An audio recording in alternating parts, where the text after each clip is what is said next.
Welcome to Top 10 Archive. The world of television is a fickle one.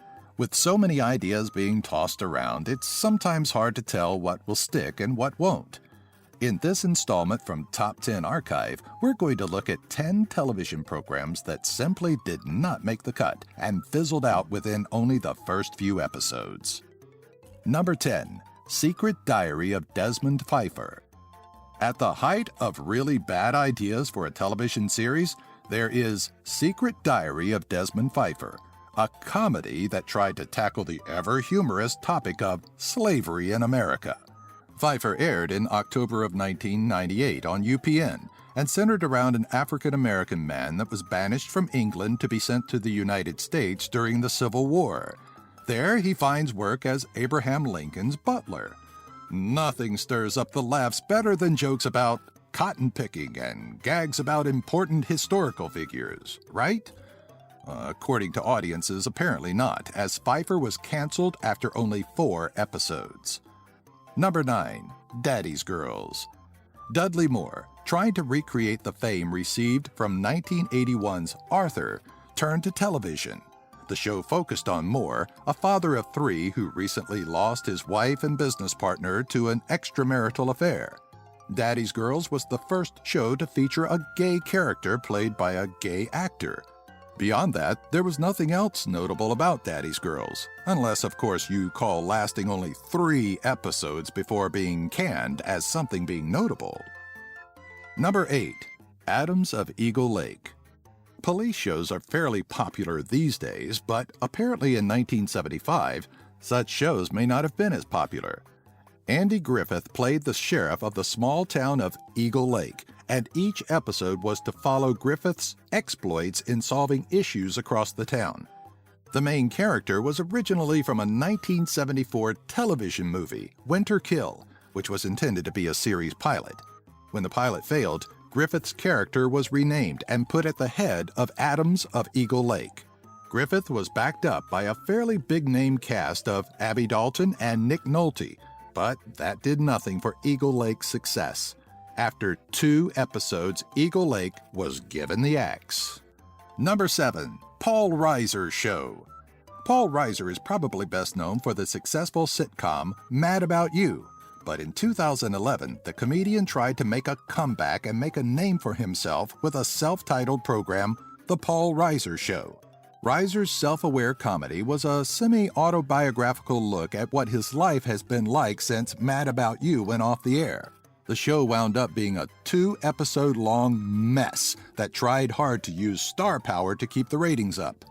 In the 2 episodes that aired, Reiser worked alongside Survivor producer Mark Burnett, Larry David, and Henry Rollins. Despite the accompanied big names, The Paul Reiser Show tanked, and at the time produced NBC's lowest rating for an in-season comedy premiere. Number 6. Viva Laughlin.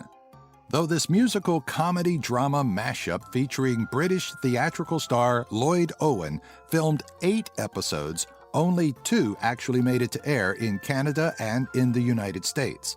The show also didn't fare so well in Australia and the UK, as only 1 episode ever saw the light of day. Viva Laughlin follows businessman Ripley Holden on his exploits as he tries to run a casino in the small town of Laughlin, Nevada. Throughout the episodes, characters broke out into contemporary song, filling in that much-needed, unnecessary musical vacancy that all television dramas have been missing. Surprisingly, amongst the lackluster cast was Hugh Jackman, who was also credited as executive producer. Not even the famed Wolverine with his beautiful singing voice could pull Viva Laughlin out of the doomed pit of despair. Number 5. Public Morals. They say that 13 is an unlucky number, and maybe for CBS's 1996 sitcom Public Morals, that was just the case. Regardless of the superstition behind this failed production, of the 13 episodes that Peter Garrity and fellow castmates filmed, only 1 actually made it on the air. The show was yet another cop show and focused on a group of detectives in a New York City vice squad. The show even featured an NYPD Blue crossover, administrative assistant John Irving, portrayed by Bill Brocktrup. Though Stephen Brochko had a hand in creating both NYPD Blue and Public Morals, Morals simply didn't have the gusto that NYPD Blue had to help it survive after just 24 minutes on air. Number 4. Osbourne's Reloaded. The Osbournes took television by storm in their successful reality television series, cleverly titled The Osbournes. The original production that followed Ozzy Osbourne's incredulous family lasted 4 seasons and 52 episodes from 2001 to 2005. When they attempted to return to the fame of reality TV with The Osbournes Reloaded, a variety show focused around the quirky English family, the variety show failed to carry the same charm as the Osbournes originally had, instead placing the family in an extremely awkward light for the entire 1 episode that aired. The lack of that crass chemistry between the family members left the Osbournes Reloaded feeling like a flat attempt at cashing in on prior fame. Number 3. What's Alan Watching? This no-hit wonder featured an impressive list of celebrities, including Eddie Murphy, Fran Drescher, Alex Trebek, George Carlin, and Pauly Shore. But not even star power could save What's Alan Watching? The premise had 17-year-old couch potato Alan viewing his life and family as if they were on a television program, using his remote to switch between different scenes in his life. The series lasted 1 episode in 1989, though a review from the Los Angeles Times praised the production for its comedic value. Regardless of the potential that could have been there, the show was canned, and, as anyone can see, it didn't help Eddie Murphy's career that much. Number 2. You're in the Picture. On the evening of John F. Kennedy's inauguration, Jackie Gleason and a crew that included Johnny Olson and Dennis James put on You're in the Picture, a game show that Gleason thought would define his versatility to the public. What it wound up doing in the end was forcing the former honeymooner to apologize for an atrocious attempt at televised entertainment. The game show had a panel of 4 celebrity guests sticking their heads in a life-sized illustration of a famous scene. They would then ask Gleason yes or no questions to determine what scene they were in. It's not an entirely impossible gimmick to pull off, as the improv comedy show Whose Line Is It Anyway pulled it off without a hitch with their Newsflash segment. But Gleason and crew simply couldn't get it to stick. 2 episodes of You're in the Picture were filmed, but only 1 was aired. Number 1. Turn On. Ed Friendly, known for being the creator of Little House on the Prairie, had at one point tried his hand at a sketch comedy.